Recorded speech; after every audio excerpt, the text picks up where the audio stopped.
Hello and welcome back. I am Sarah Mackenzie, reading as Sora for Sora Sky Messages. Last week we looked at the Tarot of the Divine, did our kind of review walkthrough, and so this week we are using it for the pick-a-pile.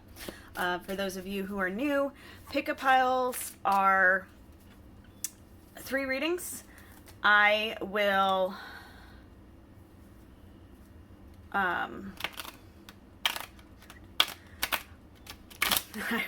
have 3 piles of 3 cards, and I will put the time for each reading in the description, so all you have to do is decide which pile calls to you more, whether that is by taking a deep breath, pausing and kind of meditating, or just impulsively picking.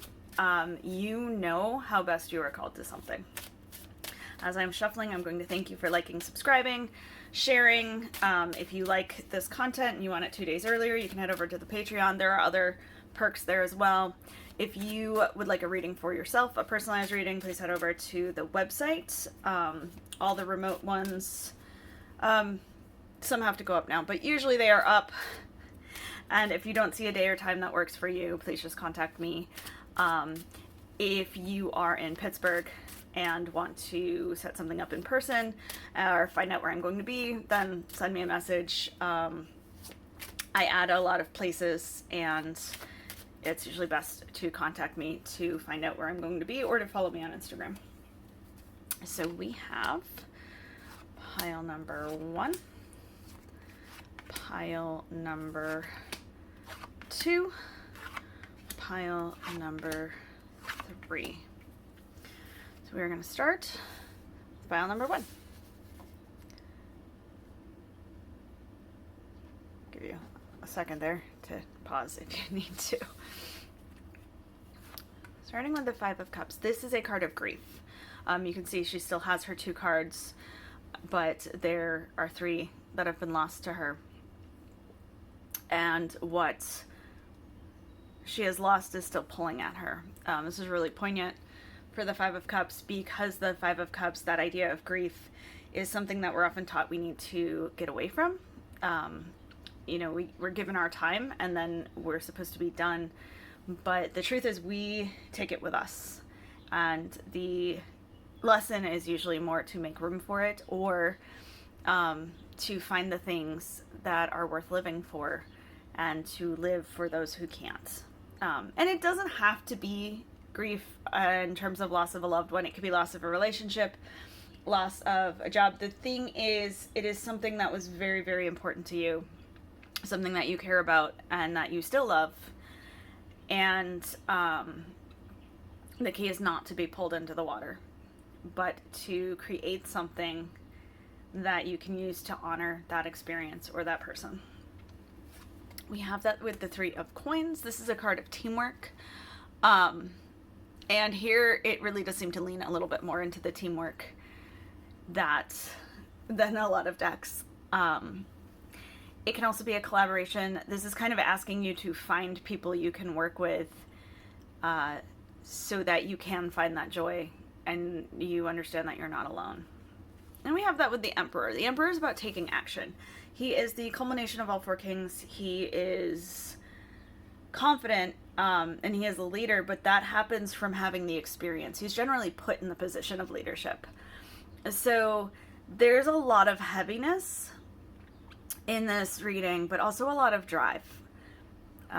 There's a lot of standing back up and using this as momentum to create something magical in your life. So good luck, and you are not alone, and hopefully you are able to do something wonderful with this. Moving into our second reading, we have Temperance, which we had last week for our reading. This is a card of moderation, of flow, of finding the things that make sense for you. It is also the card of calculated risk. I didn't say that last week because it wasn't quite as relevant, but this is the card of understanding that the biggest risk is not taking a step. When the Temperance card shows up, they are not guaranteeing success, but they are guaranteeing that there will be absolutely no success if you do not try. Temperance loves mistakes because it means you're doing things and you're learning and you're actively working on making things better. So go out and make some mistakes today. And we have that with Judgment. Judgment is about looking back at patterns. Say every time I get A, I do A, I get B. Every time I do C, I get D. I want more B or less D, or some combination, and it's working out what we need. It is not about judging yourself. It is in fact about ignoring the judgment part and rather working on the learning part. So I love these together because Temperance is like, go out and make mistakes, and then Judgment is like, and learn from them. Don't get stuck in a spiral about them. Let them help you make more decisions. And I love that here we have the Hindi goddess, and then we have the lotus here because they fall right into each other. I really love that. Finally, we have the Seven of Swords. That is a card of strategy. So I love these together because it's like, at first, we're going to get as close as we can to what we think is right. We're going to do it. We're going to see if it was right. We're going to make adjustments. So there's like this fun cycle between Temperance and Judgment where we're trying things out and we're getting it as close to correct as possible. And we're using it to think ahead. The Seven of Swords is a card of strategy because it is a card of thinking ahead.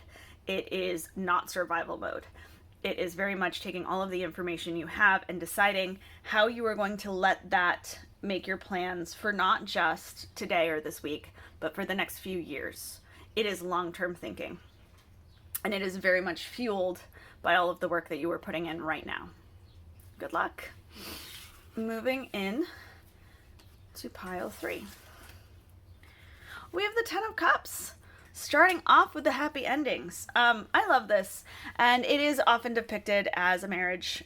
And in fact, here we've got the marriage and the babies.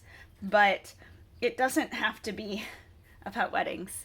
It is really any sort of goal or something that you have accomplished that you were looking for.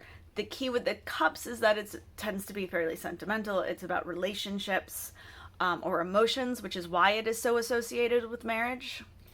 But it is about long-term happiness and building something, getting somewhere where you can have that moment of happiness and continue with it.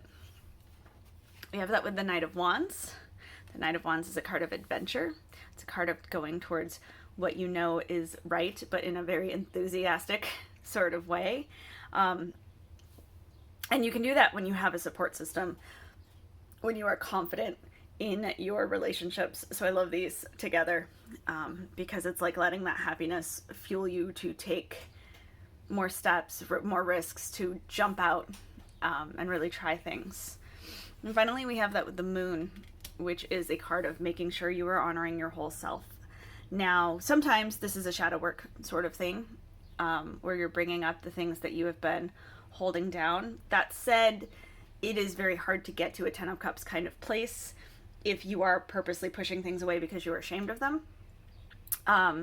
So this feels more like making sure you're not letting things slide, making sure that you're not letting aspects of your personality or self go because you're so addicted to the feeling of that Ten of Cups and Knight of Wands. Make sure you're not running so hard, so fast somewhere that you're leaving yourself behind. All in all, this is very positive and happy, but it does remind you that you need to stay in touch with yourself to keep that sort of thing going. Have a wonderful week and good luck.